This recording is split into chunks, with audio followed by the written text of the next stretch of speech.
दिल्ली में कांग्रेस ने प्रेस वार्ता करते हुए कहा है कि 11 साल में मोदी सरकार कुछ खास नहीं कर पाई है। नरेंद्र मोदी के 11 साल विफलताओं और जन विरोधी नीतियों का शानदार स्मारक है। उन्होंने शुरुआत में लोगों को सपने दिखाए और 11 साल पूरे होते होते सिंदूर उजाड़ने तक पहुंच गए। बीजेपी के नेता इन 11 वर्षों का खूब ढोल पीट रहे हैं, लेकिन अगर देखें कि 11 साल में आपको क्या मिला है तो पाएंगे कि बीजेपी सरकार की सारी योजनाएं विफल हो गई हैं।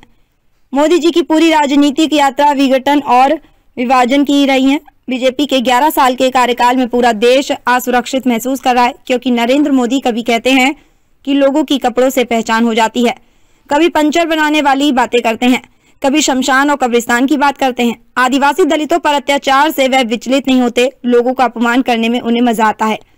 बीजेपी के लोग जनता को प्रताड़ित करते हैं, फिर भी किसी के ऊपर कोई कार्रवाई नहीं होती।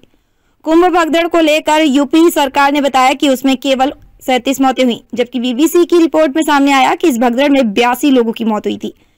नोटबंदी करने के बाद सरकार ने कहा कि कालाधन वापस आ जाएगा, लेकिन इस फैसले के बाद कई लोगों की मौत हो गई और बहुत से लोगों को ढेर सारी परेशानियां झेलनी पड़ी।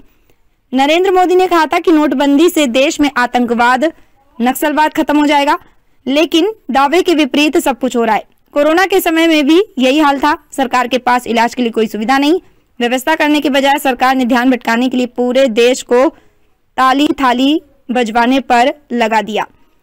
कोरोना में बिना सोचे समझे, बिना किसी तैयारी के लॉकडाउन लगा दिया। इस कारण पूरे देश में लोग यहाँ वहां फंस गए जो कोरोना की चपेट में आए, उन्हें इलाज नहीं मिला और इस तरह लाखों लोग जान गंवा बैठे। अमित जीजू की खास रिपोर्ट। और जन विरोधी नीतियों का शानदार स्मारक है नरेंद्र मोदी जी के 11 साल। 11 साल पूरे हुए, औपचारिक तौर पर तो मैं भी बधाई देता हूं। शिष्टाचार के नाते बधाई बनता है, लेकिन एक आम आदमी के तरह यदि सोचें, एक कांग्रेस के कार्यकर्ता की तरह मैं सोचता हूं, तो वो शिष्टाचार के लायक भी नहीं है। शुरुआत तो उन्होंने सपने लोगों को दिखाए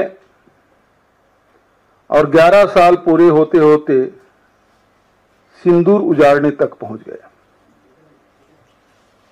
इन 11 सालों में भारतीय जनता पार्टी के नेतागण खूब ढिंढोरा पीट रहे हैं, धुआंधार भाषण दे रहे हैं, लेकिन यदि देखें इन 11 सालों में मिला क्या है, तो एक एक योजनाएं पूरी तरह से विफल और धुआं हो चुका है। मोदी जी की पूरी राजनीतिक यात्रा देखें तो विघटन और विभाजन की राजनीति रही है।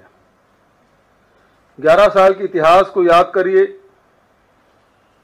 सत्ताधारी भारतीय जनता पार्टी ने विघटन विभाजन की राजनीति की और पूरे देश में सभी समाज के लोग